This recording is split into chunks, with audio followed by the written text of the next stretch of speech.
नमस्कार दोस्तों, स्वागत है आपका हमारे स्टेनो चैनल कॉम्पिटिटिव एग्ज़ाम नमस्ते हिंदी स्टेनो चैनल में। अगर आपने अभी तक हमारे चैनल को सब्सक्राइब नहीं किया है तो चैनल को सब्सक्राइब कर लें और बेल आइकन को प्रेस कर लें, जिससे हमारी आने वाली वीडियो सबसे पहले आपके पास उपलब्ध हो सकें। तो दोस्तों, बिना आपका ज़्यादा समय लिए डिक्टेशन स्टार्ट करते हैं। डिक्टेशन की गति होगी 80 शब्द प्रति मिनट। डिक्टेशन स्टार्ट होती है 3 सेकंड बाद। सभापति महोदय, मैं आपका आभारी हूँ कि आपने मुझे बोलने का अवसर दिया। मैं कृषि और सिंचाई मंत्री के अनुदानों की मांगों का समर्थन करने के लिए खड़ा हुआ हूँ। मैं कृषि मंत्री को बधाई देना चाहता हूँ कि आज पहली बार खेती की ओर कुछ ध्यान दिया गया है और गांव तथा खेती को प्रधान बनाने की बात कही गई है। वैसे पहले भी गांधी जी कहा करते थे कि गांवों को प्रधान बनाने से ही देश की उन्नति होगी। गांधी जी से मेरा तात्पर्य महात्मा गांधी से है, श्री साठे साहब के गांधी जी से नहीं।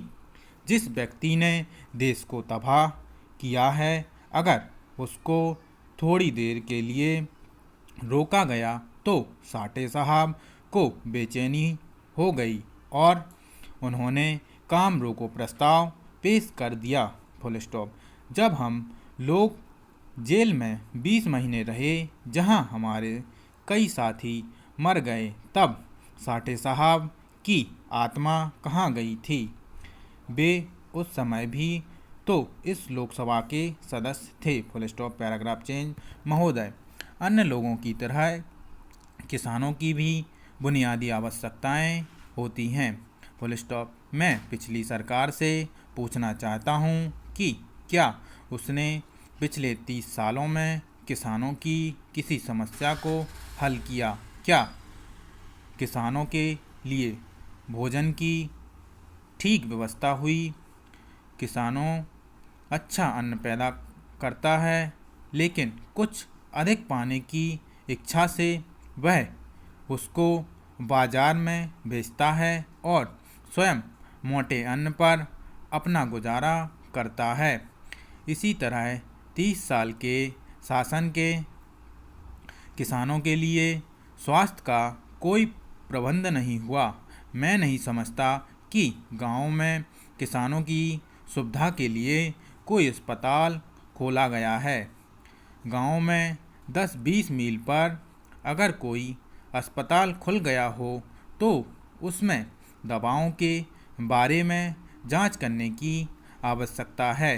जब तक हम किसानों को शिक्षित नहीं करेंगे, तब तक देश की प्रगति नहीं हो सकेगी। Full stop. देहातों में हर जगह शिकायत संस्थाएं भी खोलने की आवश्यकता है। Full stop. Paragraph change.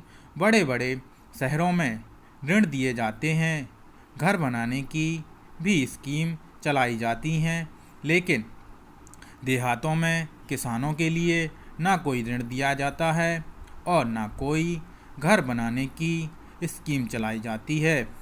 मैं सरकार से निवेदन करूंगा कि किसानों के रहने के लिए कोई व्यवस्था अवश्य करने की कृपा करें। कपड़े की भी समस्या उनके लिए होती है।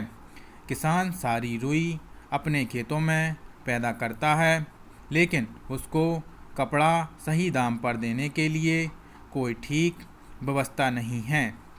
दुकान पर जो कपड़ा उसे मिलता है वह ऊंचे दामों पर मिलता है। इसलिए कुछ ऐसी दुकानें खोली जाएं जिन पर लोग रुई पैदा करते हैं, उनको उचित मूल्य पर कपड़ा दिया जाए।